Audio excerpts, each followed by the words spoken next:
I know we were talking about this last time, but I kind of have to reiterate this here. It really does feel like George is more interested in world building than he is telling his story.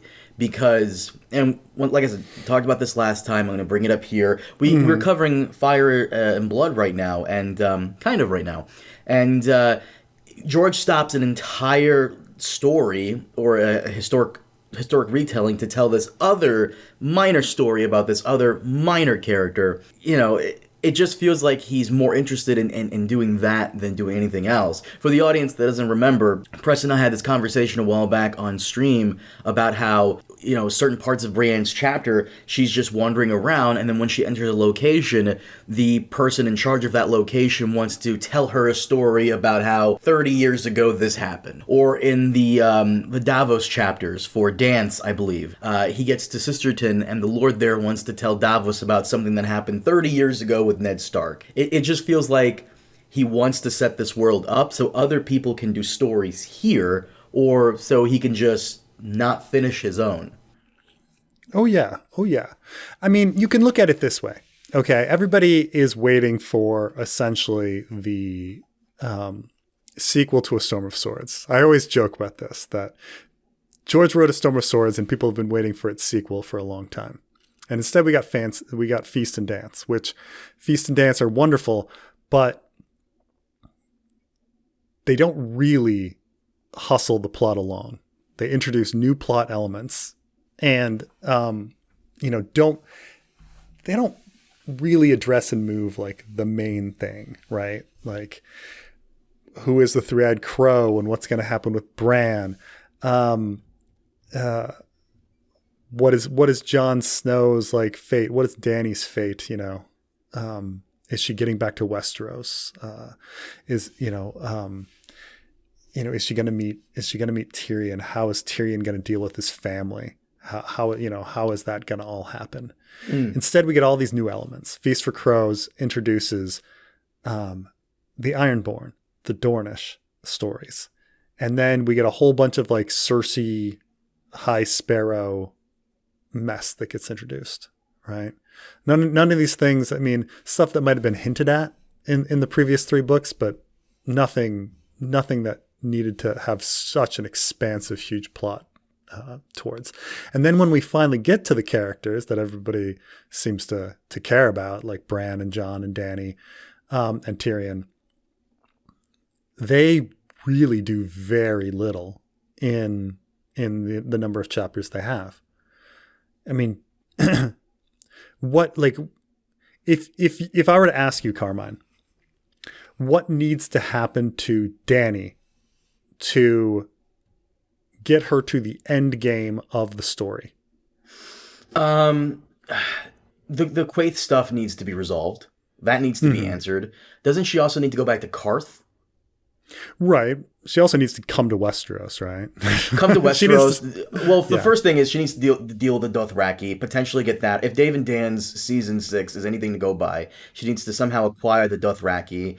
First, they got to go all the way over there to where the Dosh Khaleen is, which I think you tackled in your fanfic. But I mean, even in a general sense, we finish Storm. And you're like, okay, if Dany needs to get back to Westeros with her dragons, okay, for whatever reason, either to conquer or to fight the others, or whatever people think, like when you're reading Storm and you finish that and you're like, what does Dany need to do? You're like, well, she needs to learn how to ride dragons. She needs to get an army and she needs to get home. Right. You're right about the learning. I never realized how she needs to learn how to do that, which she kind of did.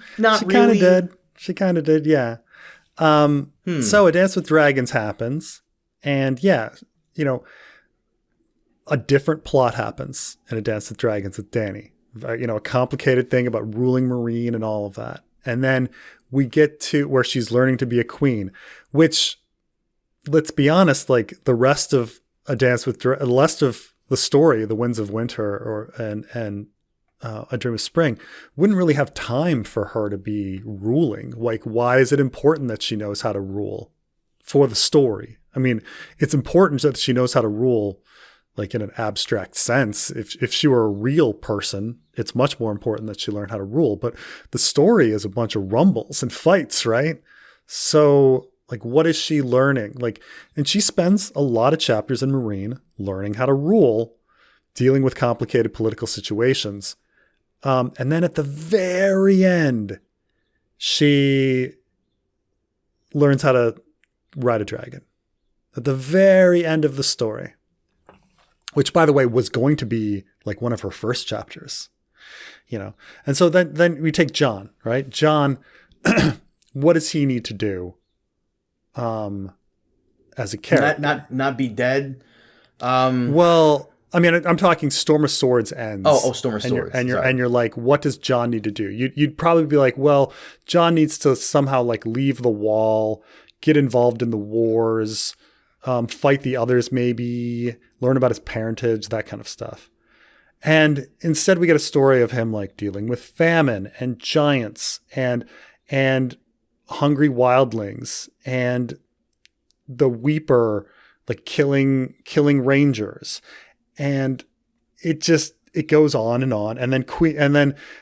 then Tycho Nestoris like dealing with debts, and Selyse like bringing in characters who want to marry Val, and all these like weird complexities. And then Alice Karstark and marrying her to some Fens. Like he's learning how to rule too. It's a parallel story to Dany's, but you know, we essentially get to the point where he gets stabbed at the end. Okay. So he's going to get stabbed and come back to life. Okay. So, but what was he doing for all those other chapters? like that's a lot of time to get to like just one little plot point.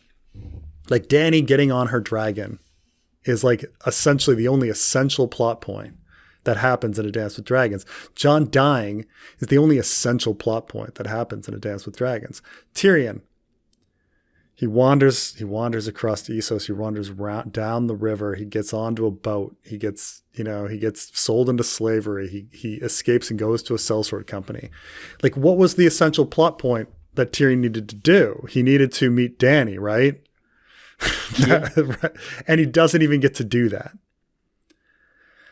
So yeah, I see what you mean. It's a lot of it's a lot of world building. It's a lot of world building. It's not a lot of new characters. I mean, Bran only got 3 chapters, and I would say, you know, Bran 3 is incredible. Okay, a lot happens in Bran 3. You got time travel, all sorts of elements. But what happens to Bran in Bran 1 and 2?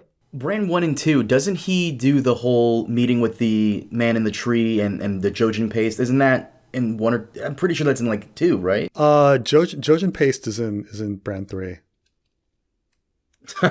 Stop. No, it's not. Yeah, is it? It is, yeah. Jojen paste is in Bran 3? Yeah. No, I feel like it's more than that. He only arrives at the cave at the end of Bran 2. What? No. Way more happens than that very early on. Like, isn't the first chapter them wandering, encountering the cave, the fight, and then chapter 2 is them... Bran 1, they wander around the forest. And then in Bran 2, they wander the forest and then get to the hill, and they have the battle with the whites. And right, so that wasn't in Feast? I feel like that was in Feast. I feel like way more happened with Bran. Bran's not in Feast, man. I'm out of my fucking mind. Okay. You're out of your mind. So you're telling me all the crazy shit that happened, that's only in one chapter in Bran? It's only one chapter, man. No, there's more stuff that happens. I mean, they wander around, they deal with the mutineers. They deal with Look, I know it's been a minute, but no. There has to be way more that happened in those 3 chapters, because I feel like a lot happened. No, Bran 1, they're walking around the forest. Okay, no. Going in circles, man. Like literally, they're literally going in circles in that chapter. What's the chapter where he sees his dad through the weirwood? Bran 3. Wow, so much happens there. Oh, everything happens in Bran 3. They go down to the they go down to the lake. Bran 3. Why does it feel like it was spread out? because nothing happens in the other two. And so you're assuming that all the stuff that happened in Bran 3 happened in the other two chapters. No, nothing happens in Bran 1 and 2. Look, this is what I'm saying, man. Like, even when you think about like Theon, and I love the Theon story, but even Theon, like Theon escapes with Jane Poole, but that's in the last chapter. You know, it's a lot of like sitting around, walking around, observing people getting angry at each other and starving. You know, it's you know, I blame Dave and Dan for doing that with season 6, but they're really just following the template. Yeah, no, absolutely. Like if you're talking plot points, and we're driven by plot points, there's not many plot points in A Dance with Dragons. Like it's a lot of atmosphere. And yet you still like the Brienne stuff because that's a good chunk of her whole thing in Feast, right? Well, people would argue that, you know, I mean, look, I do love Feast and Dance. I love them. But if you're really seriously talking about, is this information that's leading towards the end game of the plot? I don't know. It could. I'm saying it could. It's fascinating to introduce all of this new stuff where you're like, how is this going to end up towards the plot? But most people kind of think that all the stuff that happens in Feast and Dance is for the most part forgettable and not really useful. Because, I mean, think about how much of that was cut by D&D, and they still had an end game, right? This is why I say, like, everybody's looking for the sequel to Storm. But, you know, it's a lot. Like, okay, take Davos, man. Like, what do you remember from Davos? Davos has that cool chapter with Manderley. Mm-hmm. And yeah. Davos 4, where Wex is still alive. Yeah. That's Davos right. 4. Now, you honest to God, like, what happens in Davos 1, Davos 2, Davos 3? Okay, fine. Which one is the one where he gets the sister? Davos 1. Okay, Davos 1. Okay, fine. Yeah. What's the one where I feel like he gets the White Harbor and then he gets thrown in jail immediately? Yeah, he gets put in jail again. He goes to a bar and he gets put in jail again. Because Davos is in jail like a million times. Then he gets pulled out. Yeah, he gets pulled out by Manderley, and yeah. And then Davos 4 is the one where he's sent on the quest. Yeah. So everybody loves Davos 4. Everybody remembers Davos 4. But honestly, like, what really happens in it? You know, this is to be contrasted with, like, when you start thinking of all of A Dance with Dragons. Like, yeah, you meet a lot of people, but how much really happens in that book? You know, and you compare that with Storm, okay? And like the ridiculousness of Storm, like what happens in Storm? Oh, right. Danny gets an entire army and conquers all of Slaver's Bay in that book. Stannis like goes to the wall and like defeats Mance Rayder. Jon escapes from the wildlings, fends off the wildlings attack, and then gets elected Lord Commander and gets offered everything from Stannis and then refuses it, you know, and becomes Lord Commander. Like, you know, Jaime has this entire event, like loses his hand, rescues Brienne from a bear pit. You know, Tyrion deals with Oberyn Martell, and then you know, has the purple wedding, and then has a trial, and then escapes. Oh, and Catelyn has the red wedding, and you know, meanwhile there's the fight with the others, and Samwell escaping whites, and all sorts of stuff. Okay, like there's so much in that book. And then when you compare it to like what happens in Feast and Dance, it's just not as much. You're just not advancing the plot. The point of all of this, and I'm going. This has been a long tangent. No, of course. Is that it's procrastination. It's procrastination. Like George doesn't want to write the hard parts.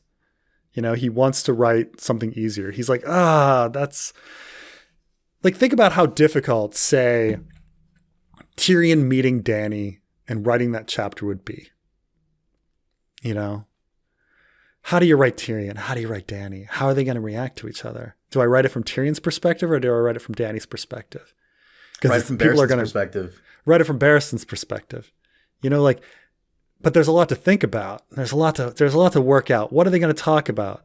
How is Tyrion really going to convince her that he's going to be part of the team? You know, is she going to like him? Is she going to dislike him? How is he going to be able to contain himself? Is he going to be dirty? Like, there's so many little aspects. And it's just like, man, that's a tough chapter to write. I know what I'll do. I'll write, you know, another Victorian chapter, you know, like, it's just, why not? So much more is atmosphere, you know, this is why you get these long travel logs and everything. And